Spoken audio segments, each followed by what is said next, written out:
Hello everybody, welcome back. This is going to be another multiplayer battle for Total War Warhammer. I'm the Strategy Professor. This time we're going to be trying out Empire. This is going to be my first Empire recorded multiplayer battle. I did just try one out. I tried out some Goblin Grenade Launcher guys, and these headphones are going to be the death of me. I really need to order some more. And I tried out the Hellstorm Rocket Battery. And I was pretty disappointed with both of these. I mean, I knew this was an expensive piece of artillery, but it only killed 9 units. If you look at my other videos, you know, we have Doom Divers that cost 900, killing like 80 to 100 units. Or we have, in the Bretonian campaign, the Trebuchets even killed like 50 or 60 units, and they're only 700 gold. Like, this thing's 1350, and it killed almost nothing. And I was against Greenskins, so they have a huge unit sizes, like it should have killed things. But it wasn't happening. It was very, very disappointing. They're even distracted with the tactic I'm going to talk about here in a second. They were very, very distracted. And so I got tons and tons of shots on them. I mean, they probably ate through at least a third of their ammo before they even got to me. So that was pretty disappointing. The Outriders I thought were good in concept because they can kite back. And they're really fast, like 80 speed, but just one unit of like 300 or 400 cost Wolf Riders ran them down and killed them. So they can get, if the enemy has something that's ready for it. I might still use these against some matchups, but I'm not super impressed with this. So what I'm rolling with now is, and I know some people have complained about having multiple heroes, and I apologize for that, but it really is a potion meta right now. Like, you have to have, because everyone else is doing it too, so you kind of have to have it. I don't think it's super sleazy. I think it's just a necessary thing on this patch. Like, you have to be able to leverage these health potions because they're ridiculous. They only cost 73 gold, and it gives you a ton of health back.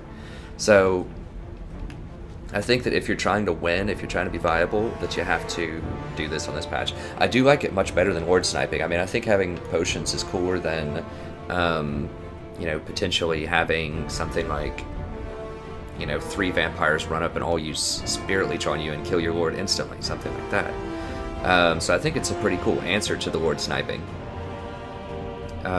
It does present a reasonable trade-off. I mean, most lords with most armies that have those potions cost at least 700, so you are trading an entire battalion for them.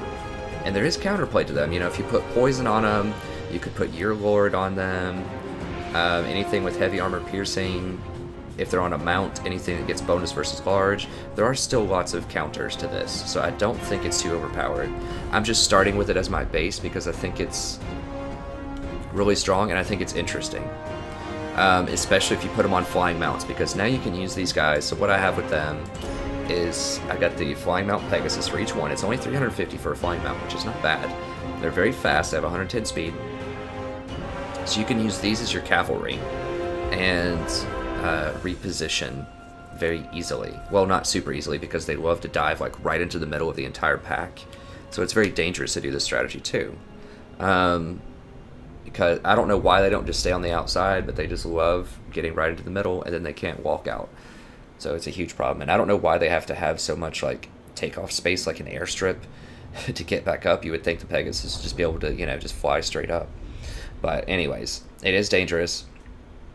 But this gives me effectively 4 cavalry units that fly with potions that are very durable, so you can run around and just harass and pick off the enemy if they have something exposed. So if they have some artillery exposed, if they have, just a unit of archers that's exposed on the back line, you can just charge and they do some damage. And what you're doing is you're stalling. So you're giving time for these mortars to fire more shells, and you're just kind of freaking out your enemy for a while. So you get more artillery shots in there. So I've decided to go with the mortar just because they're the cheapest. There's an argument for maybe getting 3 mortars, but I think 2 is probably okay to give me artillery superiority. A lot of people don't field a lot of artillery. If we're against dwarves or something like that, I will bump it up to 3. But this should give us a nice base. We just go with 1 Celestial Wizard with the Midnight Wind. It's a really nice debuff. He only costs 400 gold. It's not a huge deal if he dies. I just want to get off that debuff. If you double tap it, it can last for 60 seconds. So it's quite nice. And if they snipe him, whatever, it's fine. It's only 400 gold. And then we just have kind of just a basic spearman line with 3 great swords. There's the possibility I should get more great swords here. I think the vast majority of my damage is going to be done by the lords if I do this correctly. Just cycling charges in the back and just disrupting them.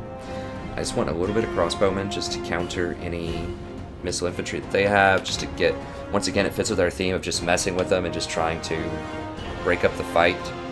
With our flying lords, we can just get in more volleys with these.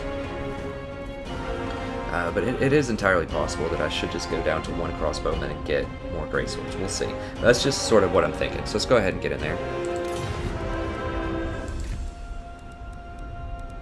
It depends a little bit on which army they're fielding too. I don't have a ton of experience with multiplayer. I've still probably only have somewhere near 20 games or less. Most of which are recorded and on the channel. So do check those out if you're interested in my playstyle or commentary.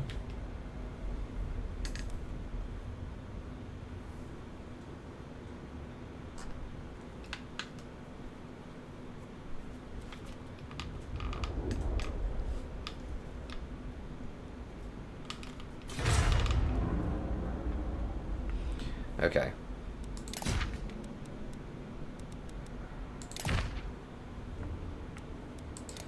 Let's see what he rolls with here. Beastmen. Okay, so I haven't played against the Beastmen yet. What would I expect from Beastmen? I don't know the cost of Beastmen units, and I don't know the meta for Beastmen. I mean, I would definitely a couple of Cygors, so we're probably going to be out-artilleried. Although Cygors are much more expensive than mortars. They're really fast and they have a lot of flanking in it, so the crossbowman may not be the best. So get rid of 1 crossbowman and kind of need a front line with the spearman. We can get rid of that. We could potentially get another great sword. They don't have units that get bonus versus infantry, and they have a ton of really good infantry. Now they could go for a lot of minotaurs as well. So there's an argument for just getting 3 more spearmen here. Could get another mortar. Minotaurs are really cool, so I suspect he might go for more Minotaurs. So I'm going to go for more spearmen.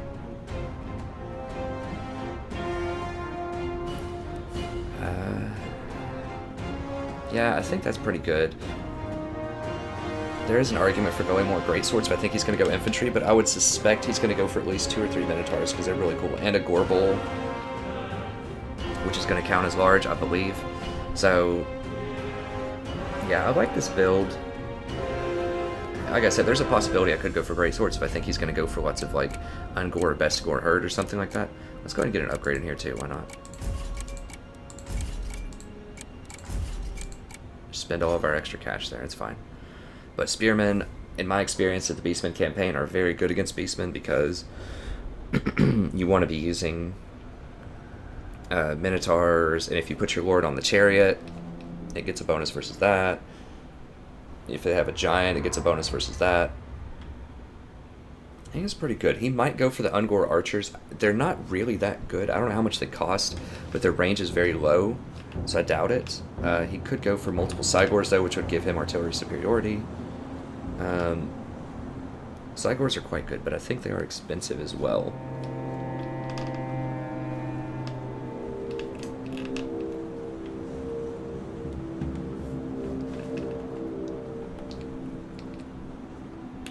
Okay, maybe got it. Maybe. Okay, I think I've got it cupped to my ear. So a second it'd fall off. Because what happened is I broke the right side of my headset. If you haven't watched any of my other videos, I broke the right side of my headset yesterday while I was recording.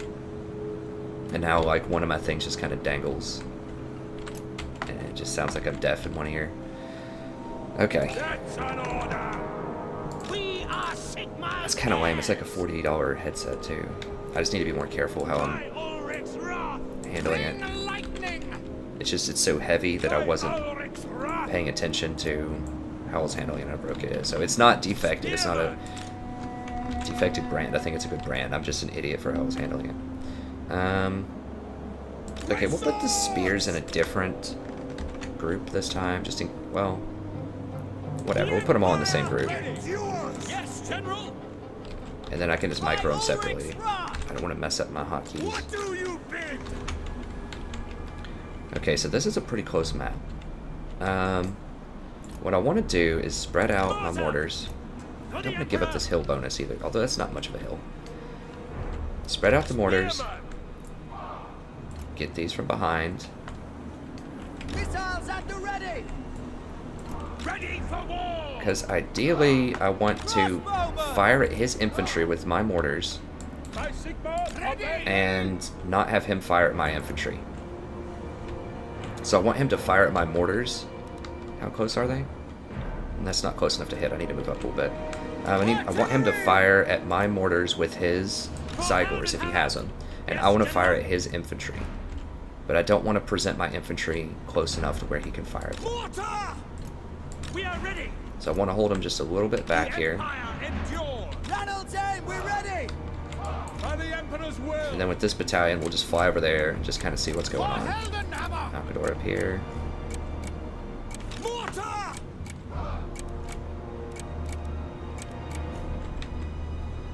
Yeah, a lot of Minotaurs. Okay, we want to go for Goreherd. They're the most grouped up. So let's go ahead and fly over here. Does he have any missile? He doesn't have any Cygors or anything.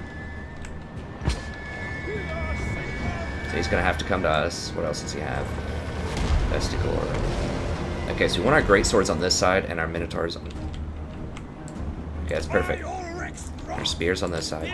Sigmar call! Ready! For the twin Ready for the Emperor. So let's get up here. Sense convergence. Okay, so we just want to scare him. Oh, he does have a Cygor, okay. So we need to be careful, actually. Oh, good, he's throwing it at the mortar. So, see, he's like pulling some back to protect. What we can do is just fly in here. And we can come over here and pick these off too. Let's go ahead and send a couple of them over there here in a second. So we just want to harass him and just get him to hold over here.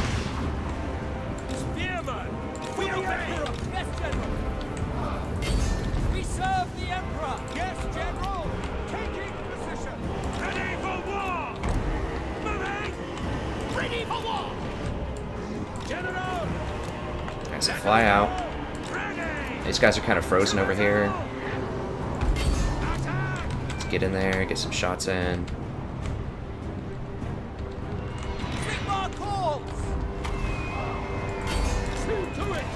Sigmar calls. Agreed. So we just want to be a pest here. Like, we just want to fly around, just harass different units.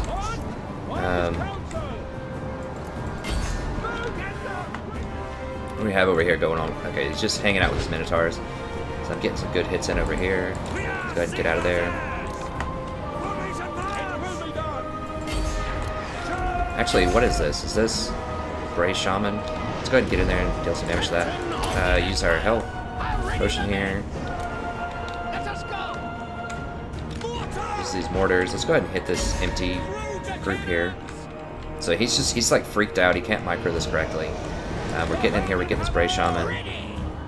We're getting to shoot them in the back right now with our missiles. These guys are just face tanking so much. Let's go ahead and refocus over here. Keep an eye on these Minotaurs. He just completely forgot about him. He just doesn't know what to do. Away, General. No, Nikolai. Move up. Detachments, move. The Empire endures. Go ahead and attack this side whore. One way, General.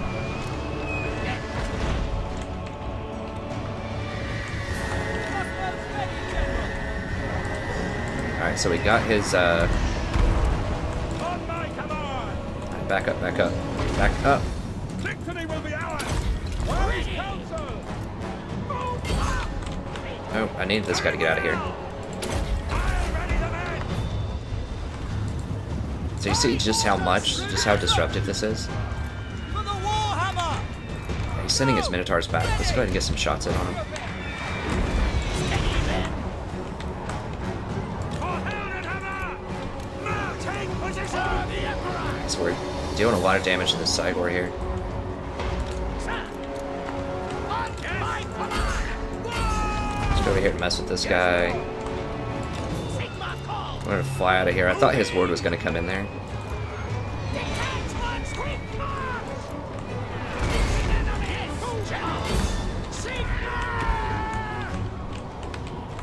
Let's fire a couple of shots in here. I don't really care if the mortar, it's going to do limited damage to me.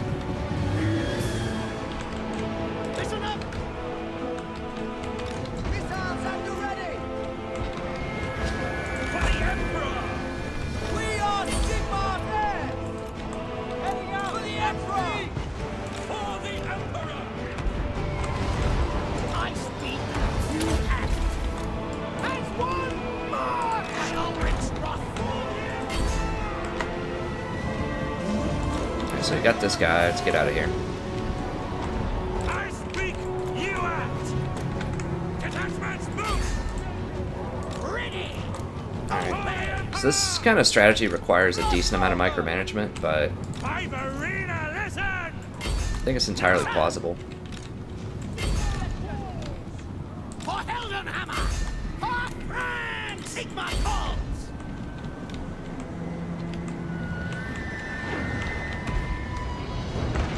Spearman!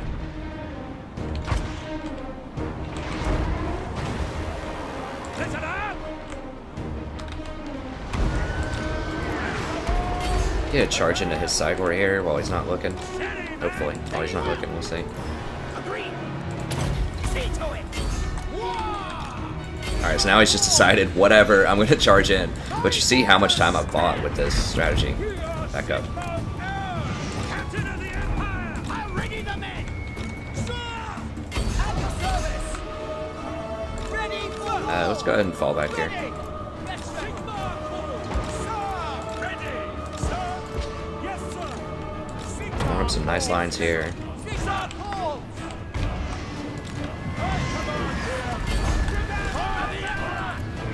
Move out! For the Emperor! Crossbowmen. My orders stand. Let's get in here and just get some harassment in. For the So we picked off his sideboard. He's running back over here. This has got to be so annoying for him. But this is just what Empire is good at, I think. moving. For the Emperor! Crossbows ready, General! Agreed. On my To the start! Castle first the Midnight Wind on these guys. Alright, let's get over here. Get in there, fight that. Fight that. Yes, General. We serve the Emperor. Let's finish that guy up. Sigma 4. Moving. Ready for war! House and order! My marina mission! Listen up. After order. Charge into this. Get that to run. On my command! Yes, General. Pick your targets! Sir. Yes, sir. For the Emperor. Prepare for combat. Ready! Yes, General! Sigma calls! Sir! Let's get over here. Ready! Very well! To battle! Sir! By God, Maras! Form a ring of steel! Get out. Sigma calls! Fire. See to it! Get in there, charge. Withdraw! Let's just go up here and charge, I guess. Ready! For the Empire! We almost got this back. Oh, never mind. We do not almost have it back. Detachments move! I'm ready the men! Get them! Sigma call. To battle. Obey. Alright. Yeah, let's get over here and clean this up. It's starting to lag a little bit here, which is kind of unfortunate, but Away, General. For the Empire. Yes, General.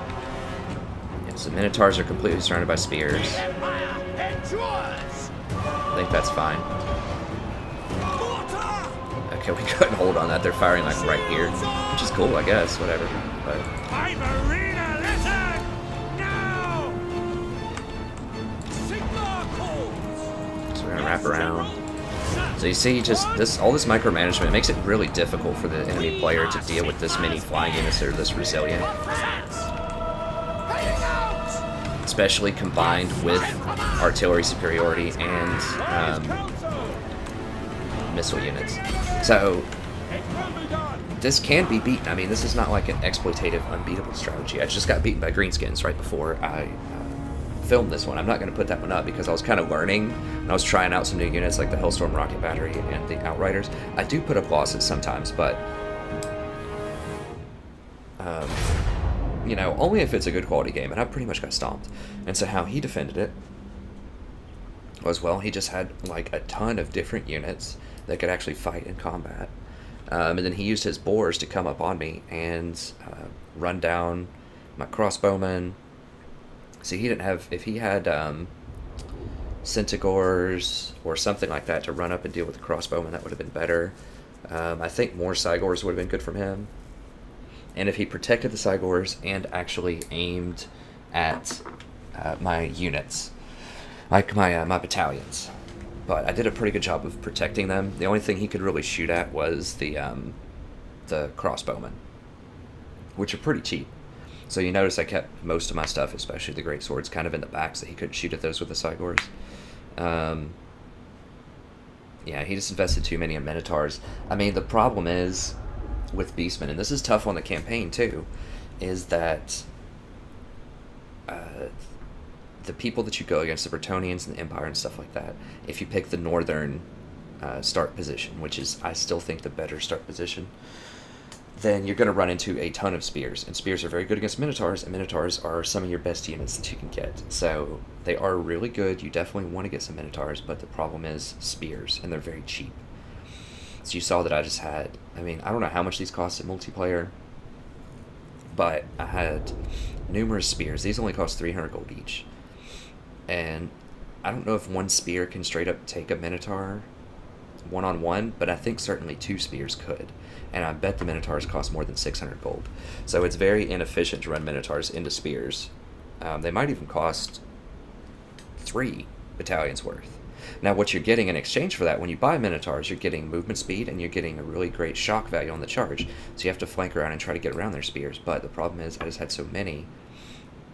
And any Empire Knight that's facing anything like Beastmen is going to have a lot of spears, probably. What else happened? So he went for the Gore Herds with shields. I mean, those are good. I think the Beastmen are probably going to be underpowered in multiplayer. I don't know. I haven't played them yet, but they seem very similar to Chaos. The problem is it's really hard to balance their campaign benefits that they get with their raw unit stats. So like they need to adjust their prices quite a lot in multiplayer, I think, for them and the Chaos, because they're built around being a horde faction and the upgrades that you can get with them on the campaign map. So, and the dwarves kind of suffer from this as well. Like they aren't a horde faction, obviously, but they get really, really good campaign boosts if you get the right things. So they get Axe Lord, which is awesome, +12/+12, and for the dwarf warriors. And they have lots of techs that upgrade them. There's just a ton of upgrades. Like you can get those dwarf warriors to where they are doing, you know, have like 110 combat effectiveness or something insane like that. You know, like have 50 offense and like 60 defense or something like that. And they only cost whatever they cost. I don't remember what it is. It's something very, very cheap. It's like 150 or less on the campaign map. So they're balanced around that. Their stats and their cost and all of that is balanced around being able to get those huge campaign bonuses. The same is true of the Beastmen. The Beastmen get some insane, absolutely insane bonuses to their very early fighting units, the Ungor units. So you'll see if you watch my Beastmen campaign, which you should. It's a lot of fun. And I love the Beastmen, and I think they're just wonderful. It's been a great campaign so far. We've had lots of drama. We've had some ups and downs. It's not a stomp by any means. But it's just a good, solid, legendary campaign where we don't abuse the auto-resolve system. But yeah, you'll see those early Ungor units get like 50 attack power or something, and they cost like 80 gold to recruit, because you can get upgrades that lower their cost as well. But you don't get that in multiplayer. There's nothing you can do that gives you that technology that gives +15 to attack. Or you can't choose to get those skills where you get extra attack. And that's why I think if they really want to balance the game in a pretty simple way, use skill trees. Have the lords have their skill trees. Just make it a quick little drop down. You could even just make it just like this with blue, red, yellow. Maybe even a simplified version of it. The stuff that's just relevant for multiplayer. So maybe you just don't even need to do the blue ones. That's for campaign stuff. Just the yellow or the red. And they can choose whether they want it, and you get so many points. Let's say they give you 20 points or something like that. Just give you enough points that you can fill out an entire tree if you want to. Sort of like what they do with League of Legends and the talent system, or whatever. It's not called talents. I don't remember. The mastery system. Or World of Warcraft, like I just referenced with the talent system, or the old school talent system when it used to be cool back in BC and Wrath. And Vanilla, of course. Vanilla was great. I used to love World of Warcraft. It was so much fun. It still is okay, but it's got all kinds of reasons why I don't play it anymore. But anyways, if they just let you do that, then you could actually spec into getting those skills if you wanted to that were really good, or let you purchase them. Just pay extra gold to get those skills.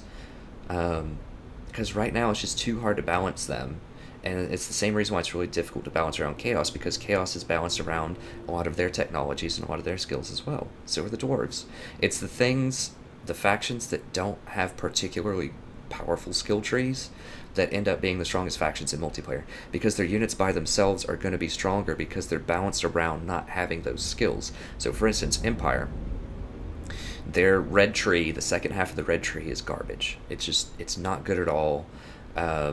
Now the front half is pretty good, where you get the extra upgrades to your starting infantry, but the rest of their units are balanced around having weak, especially their higher tier units like greatswords, are balanced around having really weak skill trees and really weak technologies that boost them, because they're just inherently powerful.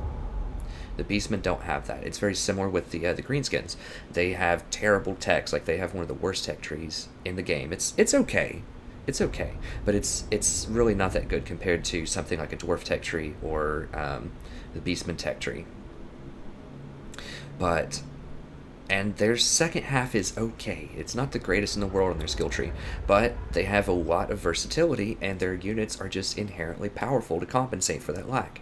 So I think that if they really want to balance multiplayer, they need to be able to let some of these factions like Beastmen, Dwarves, some of these other factions be able to use their skill tree and maybe even their technologies, at least purchase it for gold. I think they're moving in the right direction with letting people purchase items for gold, but they need to dial back the potions a little bit. Some of the cost management there, they just are too cheap, and let some of these factions get the skill tree and possibly even the tech tree, at least for gold. I don't think it would be that hard to implement. I mean, maybe it is. I'm not a game designer, so I don't know what all would go into that, but I would pay for that in a patch, like I would pay $5 for like the multiplayer patch or whatever they would call it, label it as, where they do that, and then maybe just have like a good matchmaking system or have some more customization options for multiplayer, because I think multiplayer is very, very popular. I know that it's very popular on my channel relative to other videos, and I think that people would really, really like to be able to have a more refined multiplayer system. It's pretty good right now, but I think there's definitely improvements that could be made, for sure. And they're obviously working towards that by adding in the potions and items you could buy and the customization for the wizards. That's a great job. 2 thumbs up. Patch 1.2 has been amazing for multiplayer, so I'm not disparaging the company. I think they've done an awesome job. I just think there's much more to do, and they might have more in the works. I don't know. But I think that this is something that's really sweet and people like it. Maybe even more so than Attila multiplayer or Rome 2 or any of that stuff. I didn't play for Rome 2. Attila's multiplayer, I never played it. But because of the great diversity of units here and the magic and all this other customization, I think multiplayer is getting a lot more traction, and I think people are starting to enjoy it.